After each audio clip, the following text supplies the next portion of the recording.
Good afternoon बच्चों। कैसे हो आप लोग? सब लोग अच्छे हो? चलो ठीक है। आज जो है हम लोग बाल लीला, एक बहुत ही सुंदर पाठ है हमारा जो सूरदास जी ने लिखा है, उसको पढ़ेंगे और उसका भावार्थ समझेंगे। तो आपको पता है जब किसी पाठ का अर्थ संदर्भ लिखते हैं, भावार्थ लिखते हैं तो सबसे पहले क्या लिखते हैं? संदर्भ लिखते हैं। ठीक है, तो चलो भावार्थ देखते हैं। तो सबसे पहली पंक्तियां हैं, मैया मोहि दाऊ बहुत खिजायो, मोसो कहत मोल कौलीन हो, तू जसुमति कब जायो। अब देखिए पहली पंक्ति में जो है कृष्ण जी है माँ यशोदा यानी माता यशोदा से कहते हैं कि मुझे बलराम भैया बहुत खिजायो यानी कि बहुत चिढ़ाते हैं, और मुझसे कहते हैं मोल को लीनो कि तुम जो है मोल के खरीदे गए हो। तुम मुझे बताते हैं कि तुम्हें जो है तू जसुमति कब जायो यानी कि जायो जन्म देना, यानी तुम्हें यशोदा माता ने जन्म नहीं दिया है, तुम खरीद करके आए हो। अब इसके बाद देखिए, कहा करो यही ऋषि के मारे, खेलन हो नहीं जात, पुनि पुनि कहत कौन है, माता को है तेरो तात। अब इन पंक्तियों में देखिए कृष्ण भगवान जी क्या कहते हैं कि मैं इस बात को सुनकर मैं क्रोध के मारे यानी क्रोध की वजह से खेलने भी नहीं जाता हूँ, क्योंकि वो पुनि पुनि यानी कि बार बार पूछते हैं कि मेरे माता पिता कौन हैं, यानी तुम्हारे माता और पिता कौन हैं। माता यानी माँ और तेरो तात, तात यानी कि पिता और माता कौन है।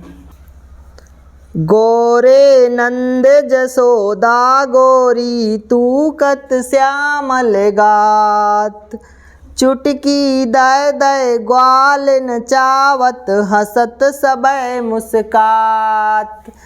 कहते हैं कि जो नंद जी हैं और यशोदा जी दोनों लोग कैसे हैं? गोरे हैं, दोनों गोरे हैं। और तुम काले शरीर वाले कहाँ से आ गए हो? तू कत श्यामल गात यानी कि तुम काले शरीर वाले कहाँ से आ गए हो। और कहते हैं कि सब ग्वाल चुटकी दे करके, चुटकी बजा बजा करके जो है नाचते हंसते और मुस्कुराते हैं।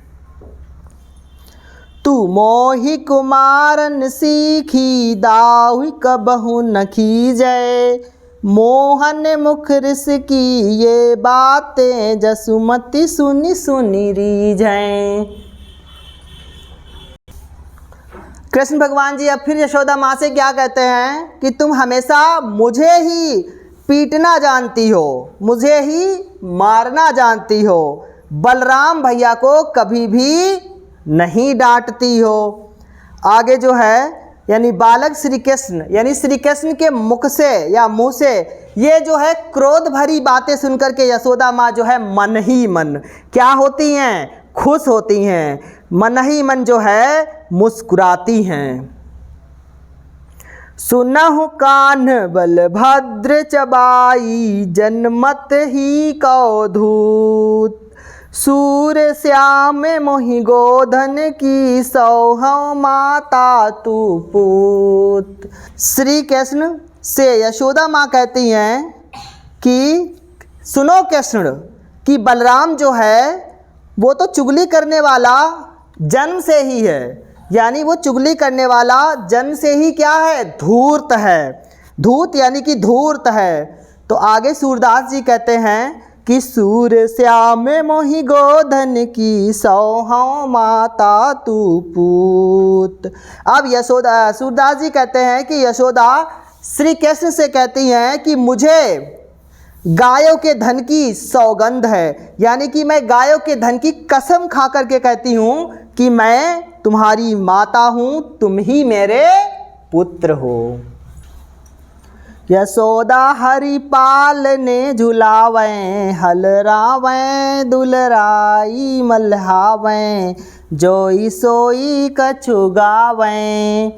अब देखिए इन पंक्तियों में क्या है, यशोदा जी जो है श्री कृष्ण को पालने में झुला रही हैं। पालना जो होता है वो छोटे बच्चों को झूला होता है, देखा होगा आप लोगों ने, देखा है? उसमें छोटे बच्चों को झुलाया जाता है। तो वही जो है छोटे श्री कृष्ण भगवान जी हैं, कृष्ण जी हैं, उनको यशोदा माँ पालने में झुलाती हैं। और क्या करती हैं, हलरावें दुलराई मल्हावें, जोई सोई कछु गावें। यानी कि उसी पालने में कभी कभी पालना झुलाती हैं, कभी कभी जो है प्यार करके बाल कृष्ण को, छोटे कृष्ण भगवान को पुचकारती हैं। और चाहे जब कभी कुछ इच्छा होती है तो वो गाती भी हैं। मेरे लाल को आऊ निंदरिया, काहे न आनी सुवावे, तू काहे नहीं बेगी आवे, तो कौ कान बुलावे। अब आगे की पंक्तियों में कहती हैं यशोदा माँ कि गाते हुए कहती हैं निंद्रास के लिए, नींद के लिए, कि तू मेरे लाल के पास आ। यानी नींद को बुलाती हैं, कहती हैं तू मेरे लाल के पास आ, तू क्यों आकर के इसे सुलाती नहीं है, तू झटपट क्यों नहीं आती है, तुझे कान्हा बुला रहा है।